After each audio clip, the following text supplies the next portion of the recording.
Hello mga guys! Magandang araw sa inyo. Happy Sunday ha! Yan.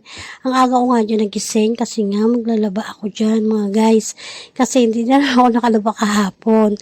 Kasi nga may ginawa ako. Napagod na naman ako kaya hindi ko nalaban kahapon. Kaya ngayon ko nalalaban. Yan. Sa kinintay ko pa rin ang aking asawa umalis dyan. May pinuntahan siya doon sa bahay ng amo niya. Kaya ako lang mag-isa maglalaba mga guys. Saka hindi naman siya kadamihan. Tama lang.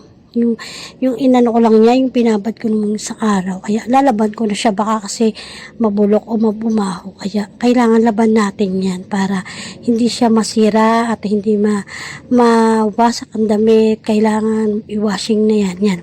Inuumpisahan ko na nga. Ilaglag siya sa washing. Yan, bato lang ako ng bato dyan mga guys. Nagmamadali na talaga ako kasi mga tanghaling tapat, super init na. Kaya hinahabol ko rin si Aring araw para makatuyo rin ako ng sinampay. Kasi pagdating ng hapon umuulan, pero kahapon din naman. Kasi minsan kasi umuulan, minsan hindi, alam mo naman. Kaya hinahabol ko na rin yung araw para makatuyo na rin ako. Hindi ako tumatakbo mga guys ha. Hinahabol ko para makatuyo ako. Ganun yung ibig ko sabihin. Yan. Ayan nga, naglagay na ako sa washing, naglagay na ako ng mga damit doon, pinaikot ko na, tapos naman niya, pumasok muna ako sa loob ng bahay namin, at yun nga, naglagay na ako ng tubig sa sa aming mga lalagyan, inumin, tapos yan, na din ako dyan, panas-panas na rin ako ng mga kasangkapan, ng mga plato, na nugasan ko na rin. Yan. Di pa kami kumakain pero may nugasan na charis. Hindi. Yan yung nugasan ko pa yung kagabi. Tapos ngayon ko lang pinunasan kasi pinatulog pa siya dun sa may planggana. Yan. Tapos kinasabi ko nga dyan, nakita ko yung video ko noon isang taon. Isang taon na rin pala ako sa pagpa-vlog, sa aking pagko-content. Yan. Ang tagal ko na rin pala nagbibideo. Yun, nakita ko siya. Tapos, natutuwa ako, sabi ko, tagal ko na pala nagbibideo. Sana naman bigyan ako ng, ni Facebook. ng blessing talaga. Ayan, nagsampay na nga ako dyan. Ay, nag-dryer na ako. Nag-dryer ko na yan, parang madaling matuyo pati. Baka nga, umulan nga, yun nga sinasabi ko. Kaya nag-dryer, inumpisahan ko na nga para matapos na nga rin ako.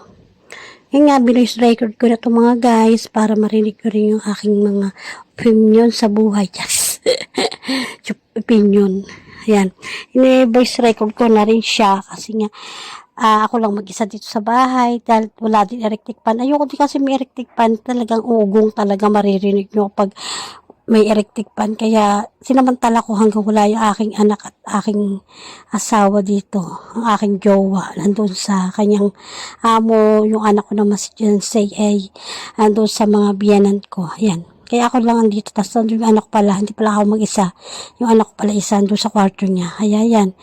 Sabi ko, mama, i-voice record na nga lang para marinig nyo at hindi masyadong maugong kasi di naman siya maugang, maingay naman sa labas mga guys kasi nasa labas nga ako nag-video dyan.